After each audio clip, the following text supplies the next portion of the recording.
वो ATM machine बना रखे है इन्होंने। वास्तव में जो धार्मिक स्थल है, कोई भी धार्मिक स्थल है, सारे मंदिर आप इस देश के अंदर देखोगे तो ऐसे हैं जहाँ लाइटें भी नहीं है, पत्थर भी नहीं है, दरवाजे भी नहीं है। चंदा कहाँ देना है जहाँ चंदे का आपके। नमस्कार दोस्तों, दावा किया गया कि 500 साल बाद श्री राम के भव्य मंदिर का निर्माण कराया गया। ये भी दावा किया गया कि राम मंदिर निर्माण के लिए जो भी चंदा आया उस चंदे को राम मंदिर निर्माण कार्य में ही लगाया गया। लेकिन आज जो आरोप लग रहे हैं उन आरोपों पर मुझे यानी कि छोटे बाबा नकुल चतुर्वेदी और चाकल बाबा यानी कि बड़े बाबा को बात करनी पड़ रही है। आज सवाल अखिलेश यादव ने उठाया है और अखिलेश यादव ने यह कहा है कि जो राम मंदिर का चंदा है उसे इस्तेमाल किया जा रहा है, बीजेपी उसे अपने कार्यों में इस्तेमाल कर रही है। ऐसे में बाबा बहुत गंभीर सवाल है, क्योंकि जो आराध्य हैं हमारे वो पूरी दुनिया को चला रहे हैं। उनका मंदिर बना के कोई बहुत बड़ा काम नहीं किया, लेकिन उनके नाम पर जो पब्लिक से चंदा मिल रहा है अगर वो अपने लिए बीजेपी जैसी पॉलिटिकल पार्टी इस्तेमाल कर रही है तो कितना बड़ा दुर्भाग्य है बाबा। देखिए, वास्तविकता यह है, मंदिर बनाया भारतीय जनता पार्टी ने, पब्लिक ने बनाया। हिंदू लोगों ने चंदा दिया, उनकी आस्था थी प्रभु श्री राम में, कोर्ट का आदेश आया था, उसके बाद मंदिर बना है। तो ये किसी पार्टी ने नहीं बनाया। हाँ, पार्टी ने इस मंदिर के नाम पर चंदा जरूर लिया, राजनीति का धंधा जरूर किया, लेकिन जिस प्रकार से अखिलेश यादव ने जो आरोप लगाए हैं धार्मिक जो चंदा राम मंदिर को लेकर, गबन को लेकर, ये बड़ा गंभीर मामला है। उसके बाद आपने देखा कि उसके बाद कहीं ना कहीं मंदिर के जो चंपत राय हैं वो उसमें कहीं ना कहीं कह रहे हैं कि ऑडिट समय समय पर होती रहती है। लेकिन वास्तविकता ये है, जिस प्रकार से आरोप लगाए हैं कि पैसे का गबन हुआ है, तो कहीं ना कहीं पुलिस ने 4 लोगों को भी कहीं ना कहीं गिरफ्तार किया है, उनसे रिकवरी करने की बात हो रही है। और एक तरफ चंपत राय जी कह रहे हैं कि कोई पैसे की गबन नहीं हुआ है। तो ये गंभीर मामला है। जो मुख्य वास्तव में मंदिर की देखरेख के चंपत राय जी है, उन्हें स्पष्ट करना चाहिए था। उन्होंने कहा समय समय पर ऑडिट होता है, लेकिन धर्म के नाम पे जब भी चंदा होता है, पब्लिक जब चंदा देती है तो ऑडिट की रिपोर्ट भी कम से कम सार्वजनिक होनी चाहिए। आज तक सार्वजनिक रूप क्यों नहीं हो पाती है? देखिए बाबा, अगर आप जैसे चंपत राय जी का जिक्र कर रहे हैं तो हो सकता है ऐसा हो कि चंपत राय जी के जरिए एक चपत लगाने की अंदर खाने की कोशिश चल रही हो। और अब सवाल ये भी है, जब आप ऑडिट की बात करते हैं तो देश की जनता इस बात को जानती है कि पीएम केयर फंड के बारे में क्या कहा गया। जब आरटीआई डाली गई पीएम केयर फंड के बारे में जानने के लिए, तो ये दावा किया गया, ये कहा गया कि ये पीएम केयर फंड आरटीआई के दायरे में नहीं आता, तो फिर श्री राम मंदिर का जो चंदा है उसका ऑडिट है वो कैसे जनता के सामने आएगा। बाबा, एक सवाल और उठता है, आखिर जब सारे रिसोर्स हैं बीजेपी के पास, अलग अलग राज्यों में सरकारें हैं, केंद्र में सरकार है, सारी मशीनरी है, जिससे जो लेना है इससे वो ले सकते हैं, उसके बावजूद भी चंदे पर नजर बीजेपी की, क्या ऐसा हो सकता है?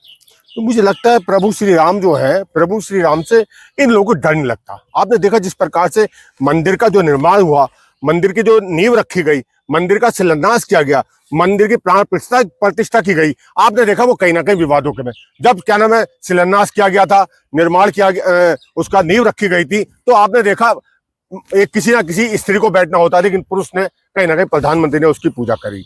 उसके बाद जब उसका गुम्बद तैयार भी नहीं हुआ था, वो राजनीतिक रूप से कहीं ना कहीं प्राण प्रतिष्ठा प्रभु श्री राम की कर दी गई थी। और उसके बाद संतों ने कहा था कि अभी प्रभु श्री राम का पूरी तरीके से भव्य मंदिर तैयार नहीं हुआ है, ऊपर काम चल रहा है। जो ऊपर है, जब कहते हैं ना ऊपर जो गुम्बद होती है, जब तक वो कंप्लीट ना हो जाए, कहते हैं मंदिर जब भी पूरा होता है जब प्रभु श्री राम के प्राण प्रतिष्ठा हो जाए। और पूरे जो जब गुम्बद है ना, वो एक आधार होता है पूरे मंदिर का, कहीं ना कहीं वो जो गुम्बद है वो प्रभु श्री राम या प्रभु शक्ति से, ईश्वरीय शक्ति से कहीं ना कहीं लिंक होता है नेटवर्क। लेकिन अगर वही तैयार नहीं हो, नीचे स्थापित कर दिया जाए, तो वो भी गलत किया गया था। लेकिन बहुत चर्चा हुई थी। लेकिन कारण है जिस प्रकार से अखिलेश यादव ने धर्म के नाम को लेकर ये चंदे का आरोप लगाया, ये बहुत ही गंभीर विषय है और कहीं ना कहीं पब्लिक को भी सवाल करना चाहिए। लेकिन पब्लिक क्या है, धर्म और आस्था के नाम पर कहीं ना कहीं एक पार्टी का समर्थन करती है। लेकिन ये प्रभु श्री राम हमारे हैं, हमने एक एक रुपया अपना खून पसीने का देकर, चंदा देकर प्रभु के लिए कहीं ना कहीं एक ईंट तैयार करी थी। लेकिन उस ईंट से आज जो पैसा आ रहा है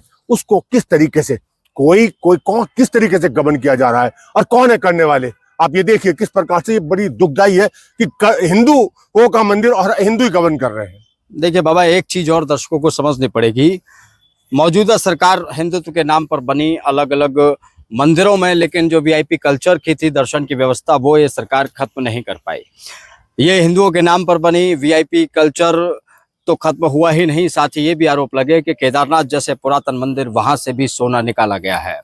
बहुत सारे ये आरोप लगे कि कई मंदिरों के खजाने को सरकार ने अपने कंट्रोल में ले रखा, बल्कि मस्जिद और चर्च जो है वह सरकार के कंट्रोल में नहीं है, वो स्वायत्त तरीके से कर रहे हैं।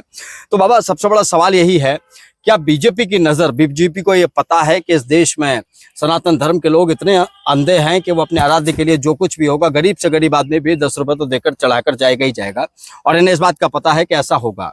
तो क्या इसीलिए सारे मंदिरों को अभी तक टेक ओवर कर रखा, अभी तक उन्हें बाहर नहीं किया है इन तमाम चीजों से?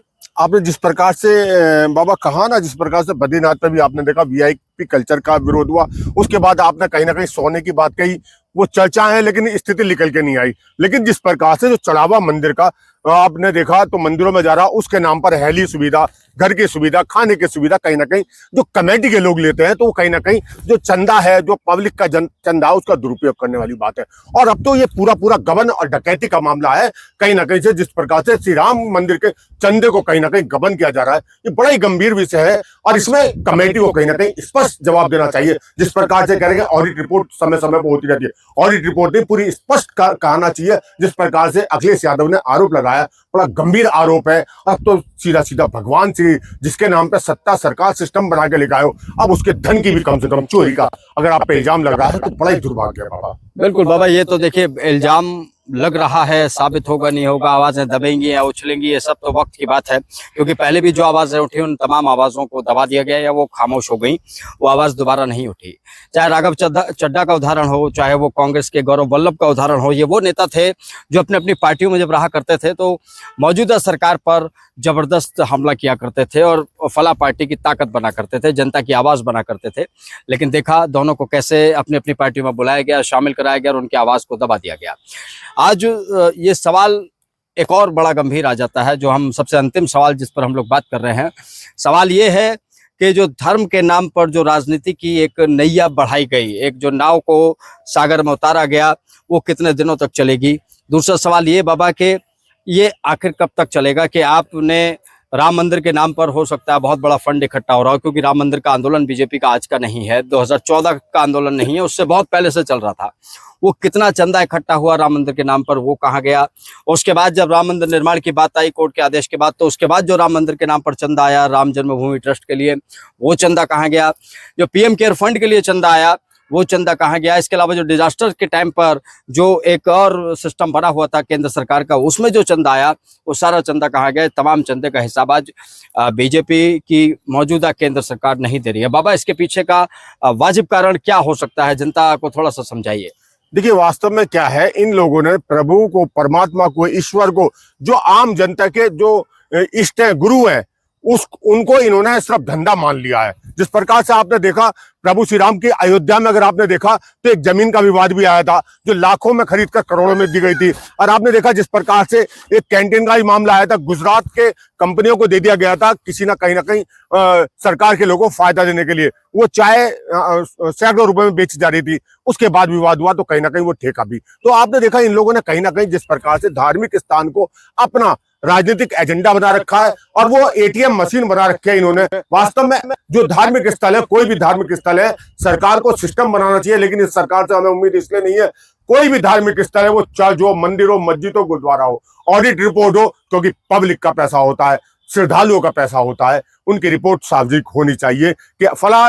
और दूसरी बात यह है, जो लोग चंदा देते हैं, आप मंदिरों में चंदा देते हैं, तो आपको देखिए, अगर उस ईश्वर को, उस परमात्मा को, उस मंदिर को चंदे की जरूरत भी है या नहीं है। अथा पैसा आप दे के, वो सोने के नाम पे उस मंदिर का बैंकों में इकट्ठा रहता है, पैसा इकट्ठा रहता है। अगर दान करना है तो सही जगह करिए। बहुत सारे मंदिर आप इस देश के अंदर देखोगे तो ऐसे हैं जहाँ लाइटें भी नहीं है, पत्थर भी नहीं है, दरवाजे भी नहीं है। तो आपको अगर चंदा देना तो ऐसे स्थान पे दीजिए, उन्हें और भव्य बनाइए। लेकिन जहां पहले से अरबों खरबों रुपए का चंदा है, आप उन्हें बना के, जब पैसा अधिक आएगा तो वहां लूट भी होगी, डकैती भी होगी। तो इसीलिए आरोप लग रहे हैं, जो अथा जब पैसा आ रहा है तो उसकी गिनती शिनती नहीं हो पाती, इसलिए इस प्रकार की घटना होती है। बिल्कुल ठीक है बाबा, ये आपने बिल्कुल ठीक कहा। जनता को ये बात समझनी पड़ेगी कि हमें चंदा कहाँ देना है, जहाँ चंदे का आपके धंधा ना हो पाए। फिलहाल आप इस पूरे घटनाक्रम पर क्या सोचते हैं? जो आरोप अखिलेश यादव की तरफ से लगाए गए हैं, इन आरोपों पर आपकी क्या प्रतिक्रिया है? आप हमें कमेंट बॉक्स में अपनी राय दे सकते हैं। इसके अलावा अगर आपके पास कोई ऐसी जानकारी है कि कहीं मंदिर के चंदे के नाम पर घोटाला हो रहा है, तो आप ये जानकारी हम तक पहुंचा सकते हैं। यकीनन हम वहां पहुंचेंगे और इस घोटाले को उजागर करेंगे। फिलहाल हमारे साथ इतना ही, आप बने रहिए हमारे साथ। नमस्कार।